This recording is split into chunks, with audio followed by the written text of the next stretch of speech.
15 years ago, my then 18 female best friend, 18 female, got pregnant by my boyfriend, 20 male, of 3 years, and my family knew about it but didn't tell me, so I ran from home. Now we are back in contact after 15 years, and my 33 female, mom, 59 female, demands I mend my relationship with my ex-boyfriend and ex-best friend. When I was 18 and in my senior year of high school, I really believed my life was on a good track. I lived with my parents and 4 siblings and spent most of my days hanging out with my best friend Ashley and my boyfriend of 3 years, Kyle. Both Ashley's and Kyle's parents were best friends with my parent, so I knew both of them since we were in diapers. We spent holidays together and birthdays and visited each other all the time as we lived in the same town. Ashley's been my friend for 18 years, and she truly was the person I trusted with everything. Sometimes our parents would joke that we are connected by the hip as we were together all the time. I've been dating Kyle for the last 3 years. I believed he was the love of my life and the one I would eventually marry. We were quite serious and even talked about getting married after he finished college. He was a sophomore at that point. Although I had every plan on going to university, I was quite content with the idea of being married to Kyle and being a stay-at-home mom. My parents loved Kyle and supported our relationship. I really was happy. I think I should note here that my sister, 20 female, was also dating Kyle's brother, 23 male, and that all our siblings were very close. One day, at the beginning of the school year, I noticed that Ashley was being very melancholic and detached. After a while of prodding, she told me she was pregnant. I was very surprised because I didn't know she and her boyfriend had broken up a while ago, and I didn't know she had anyone else like that in her life. I asked her who the father was, and she didn't want to talk about it, but in a way implied that the ex was the father. She was absolutely distraught, so I dropped the topic and just consoled her. I was with her when she told her family, and while her parents were disappointed, they promised to support her in whatever she decides. They tried to make her share the dad's name, but she refused and made me promise to stay quiet. They did not know she had a boyfriend at one point. I was there for her for the next 9 months. I went with her for an ultrasound, doctor's appointments. I was there for her when she was bullied in school for being pregnant. I helped her set up the nursery. I was there when she was sick or just felt down. I held a baby shower for her, went shopping with her. I even took some parenting classes with her. We chose names together, and she even asked me to be with her in the delivery room. I noticed that the pregnancy was really taking a toll on her emotionally and physically, and I tried to support her in every way possible. She was my best friend, always there for me, and I loved her.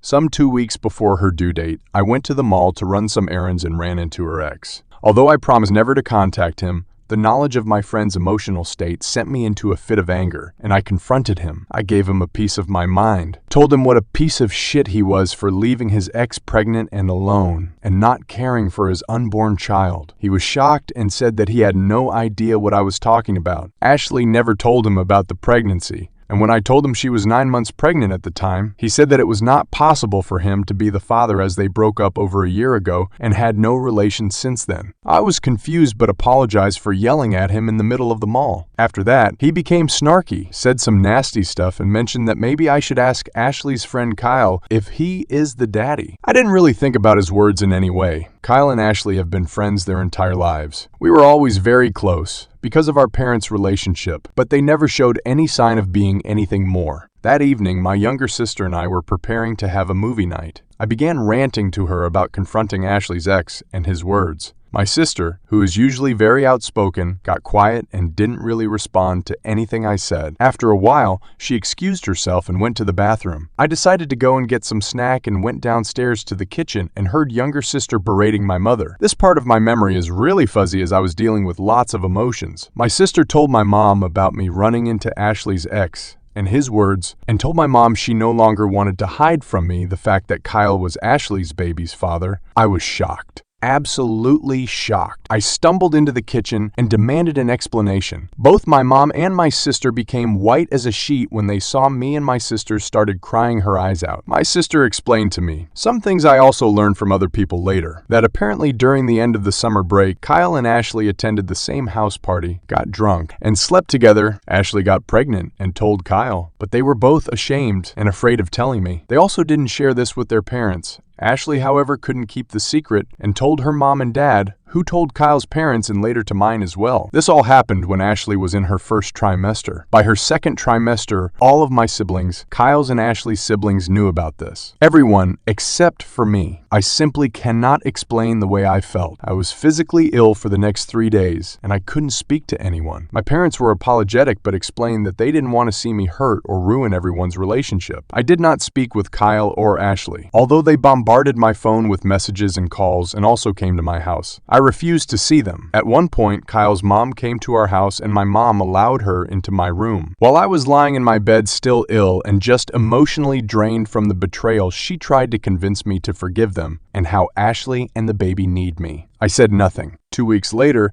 Ashley went into labor. I learned from my parents that she had a hard delivery. She lost a lot of blood and needed an emergency cesarean section. Kyle apparently was at the birth. I was distraught, inconsolable, because of the betrayal by both, because I planned to be there and now physically and emotionally couldn't, because I was looking forward to this moment for months. So many reasons. My older sister immediately went to the hospital to be with her boyfriend. My other siblings weren't at home, so I was left alone with my parents. All I wanted was to lay in my bed or cuddle in my bed with my mom and cry all my feelings out. My mom received a call from Ashley's mom. She came to my room and told me that she and Dad were going to the hospital. I was perplexed and asked her to stay with me. She said that Ashley's parents need all the support they can get and that we will discuss everything later. I tried to tell her not to go and that I also need their support, but she said not to be selfish and they left. I was left alone at the house and I just couldn't comprehend what happened in the last few weeks. I couldn't believe that my parent would go and support someone who hurt me so much,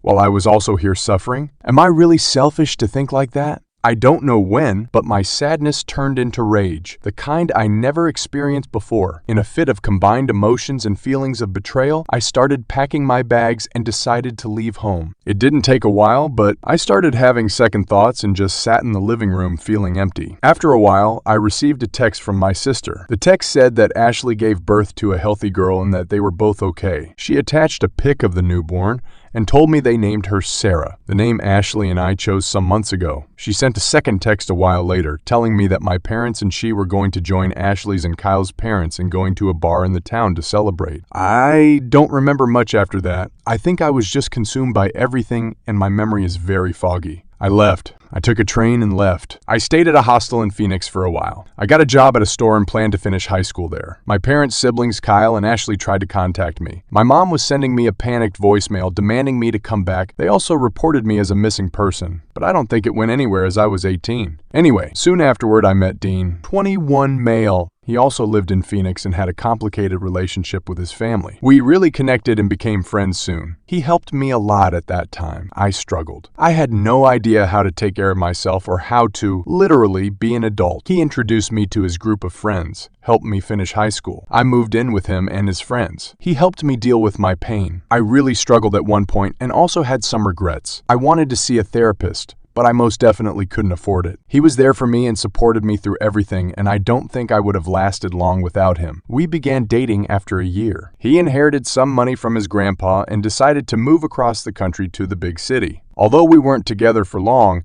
he asked me to go with him. I was a bit reluctant because we both had a lot of emotional baggage and I was still very insecure in my situation, but I did go. We moved, got jobs, and tried to survive. Soon after my 21st birthday, we decided to get married. It was a crazy, spontaneous decision, but we did it. I enrolled in university and Dean helped me pay for it. He himself opened a company that took off and we were able to live more comfortably. I was in uni and also worked a part-time job to contribute. We had our ups and downs but somehow survived. After uni, I started working in his company and we slowly built it up. When I look back now, I don't think I was in love with Dean when we got married. I loved him, but I wasn't in love. But he was there for me, always, unconditionally, and today I don't think I could love him more. He is the love of my life. We've been married for 12 years now and we have a 2-year-old son and a 6-month-old son. Sometimes I regretted leaving my family behind, but I just couldn't go back. It was very painful. I felt like my parent chose Ashley and Kyle over me. I did go to a therapist when I was 25 and tried to deal with my emotions.